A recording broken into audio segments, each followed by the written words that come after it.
що мені болить. От 19 тисяч 44 чоловіка за вересень офіційно втекли з армії. 19 тисяч. Тобто, ну от округляємо, да? Тобто, скільки буде 20 тисяч. Да? З початку року, ну, це до 160 тисяч. З початку року. І я вам скажу, що тут насправді це набагато гірше в реальності через те, що насправді ці цифри визначаються не кількістю тих, хто втекли, вона набагато більша. А кількістю зареєстрованих кримінальних проваджень співробітниками Державного бюро розслідувань. Тобто кількість співробітників, котрі сидять на реєстрації, є обмеженою. Відтак, ця обмежена кількість, значить, вона не може зареєструвати більше, ніж там певний потолок, певна стеля. І те, що у вересні, наприклад, було більше, ніж у серпні, я це пояснюю лише одним, що повернулися з відпустки ті, хто реєструють кримінальні провадження, і стало більше зареєстровано кримінальних проваджень. The Pokrovsk area remains the most intense sector of the front line, with Russian forces carrying out dozens of assaults every day. The main recent development is a tactical breakthrough achieved by Russian units. Russian forces advanced from the Konstantinovka area, bypassing Pumin to the north and entering Moskovsky, POKROVSK. Having crossed the Siena River, they reached the outskirts of Leningrad in the private sector near Sedova Street. Simultaneously, other Russian units entered the northern part and southern outskirts of Balagan. Most of Moskovsky is now under Russian control, and Ukrainian forces in Balagan are under pressure from the north and the south. The breakthrough has placed Ukrainian troops in the northern part of Lyubivka and Makivka in a critical position, practically surrounding them. The only remaining corridor for these forces is a narrow strip of land, roughly 500 meters wide, located east of the Balagan-Moskovsky area. While clearing these settlements, Russian units have advanced up to 1 kilometer in the southeastern part. Ukrainian groups near School Number 1 in Novo-Ekonomichny and at a strong point on the western outskirts are also almost surrounded. From the north, Russian forces have advanced from Krasny Liman settlement towards the farms on the northwestern outskirts of Leningrad. This puts additional pressure on the defenses of Leningrad.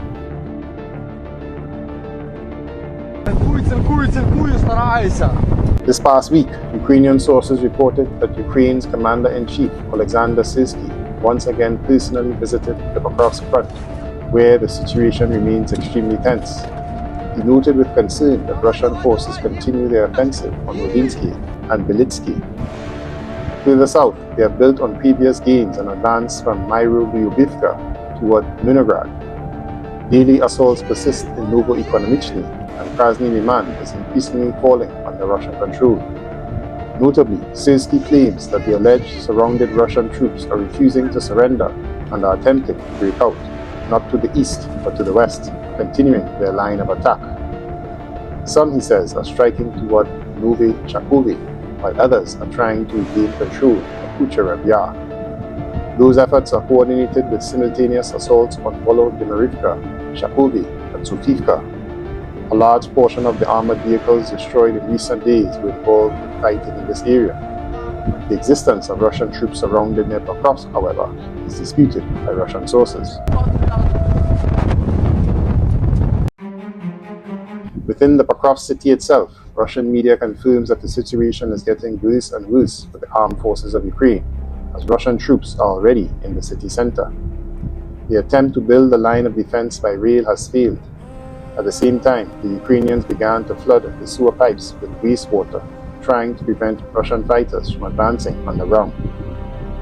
Assault units of the center group continue to advance in Pokrovsk, gradually taking control of the city districts. According to the MASH channel, with reference to the fighters, city center is already controlled by the Russians, who managed to break through the enemy's defense in the area of the Red Army Court, taking control of the school, industrial institute, pedagogical school, gymnasium, as well as the buildings of the district and city administration. The Ukrainians are trying to build a defense in the northern part of the city, behind the railway. At the same time, they are flooding sewer routes with construction debris and launching wastewater to prevent Russian troops from moving underground entering the rear of Ukrainian formations. Apparently, the armed forces of Ukraine already have experience of such clashes. As Russian fighters emphasize, the city uses tactics jokingly called Ninja Turtles. It consists in the fact that Russian troops quietly go out to the rear of Ukrainians and strike when they do not expect it, hence the attempts to block the passages underground. At the moment, the entire southwestern part of the city is under the control of armed forces of the Russian Federation. The DRGs are working closely in the rest. There is no doubt that Pokrovsk will soon come under the full control of the Russian army. So before I delve into the second new Ukrainian tactic around Pokrovsk, I thought it would be remiss of me if I didn't give a brief shout out to the latest channel member. This is a quick note to make sure and hit the subscribe button, the notification bell, donate and support the channel via super thanks or PayPal donations, and most of all, join the channel membership in one of the two tiers, the second of which gives you early access to videos, long-form analysis, and of course, the combat footage you love. Also, a quick shout out to all the long-standing channel members and subscribers who continue to support this channel during its previous shadow ban. But let's get back into it. But that is not the only tactics adopted by Ukrainian defenders. According to Medusa, Russian tank operator says Ukrainian troops also changed their drone tactics in the Pokrovsk sector, using Baba Yanga drones to drop bombs without hovering over targets. A gunner operator from a tank unit of Russia's 51st Guards Combined Arms Army, which operates in support of the center grouping in the Special Military Operations Zone, told Russian journalists that Ukrainian forces have recently changed their tactics for using drones in Pokrovsk's direction. According to the serviceman cited by RIA Novosti, Ukrainian drone operators were forced to modify their attack methods after previous tactics led to the majority of their drones being shot down by Russian troops. He explained that Ukrainian forces are now attempting to drop munitions from heavy, multi-rotor drones, known as Baba Yanga, without hovering over their targets as they used to. The gunner described the new approach. Instead of pausing midair to release their payload, the drones now dive toward the target, drop their bombs in motion, and immediately gain altitude to retreat. He added that the shift in tactics was clearly a response to Russia's increasingly effective air defenses, which had made older methods too risky and ineffective.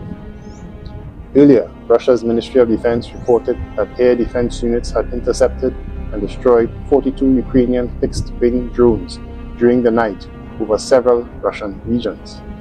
According to the ministry, unmanned aircraft were detected and shot down by on-duty air defense systems as they attempted to strike targets inside the country.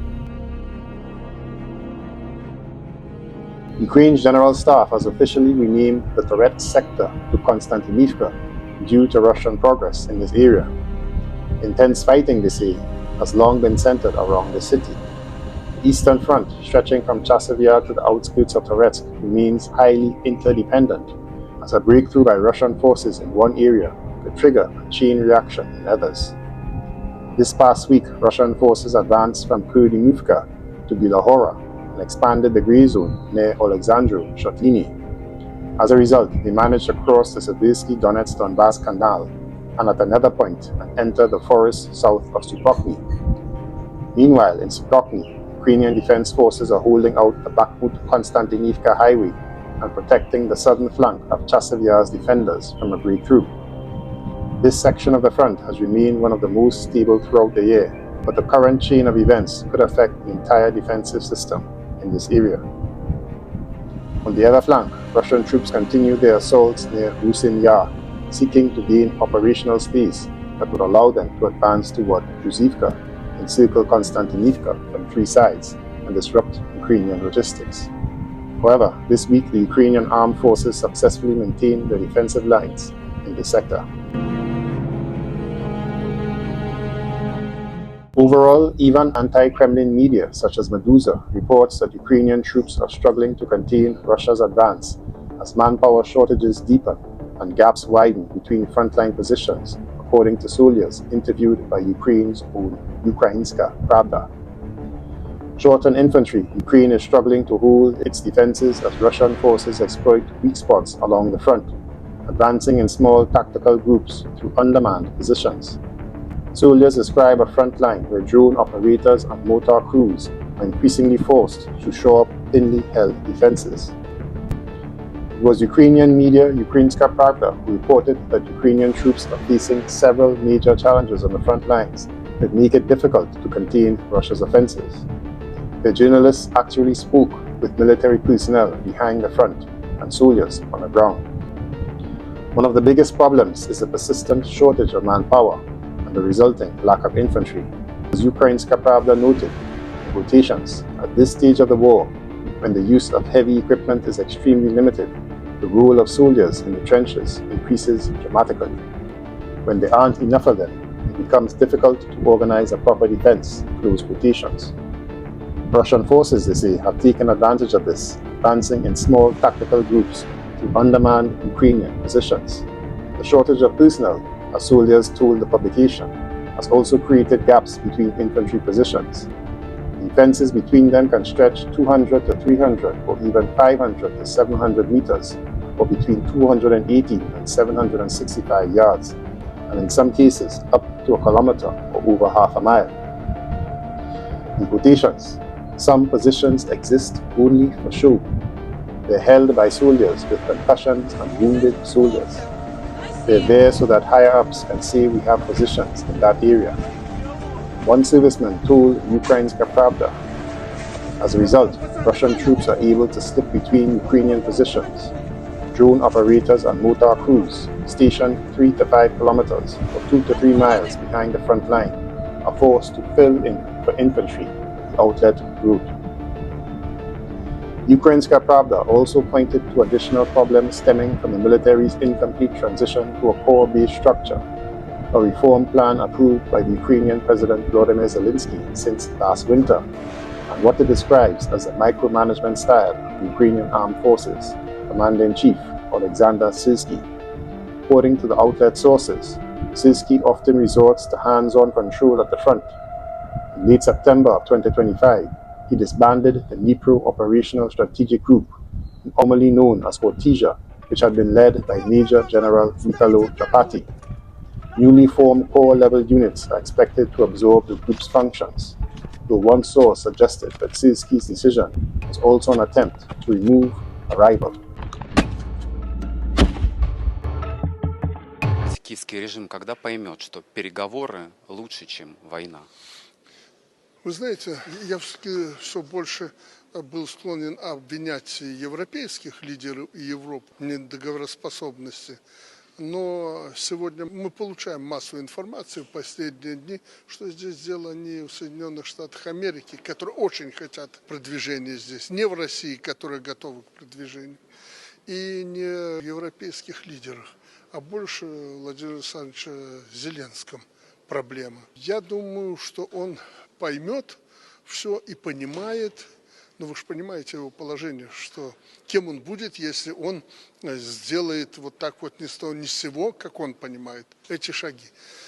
Мне кажется, Владимир Александрович склонен к тому, чтобы на него было со стороны осуществлено мощнейшее давление, ну и тогда под этим давлением будут приняты соответствующие решения. Но действовать надо срочно. Россия продвигается на фронте. Я это говорю ответственно, поскольку каждый день это наблюдаю фактически. И это может привести к исчезновению Украины как государства. Ну и посмотрите одуревших этих соседей с запада, прежде всего, Украины.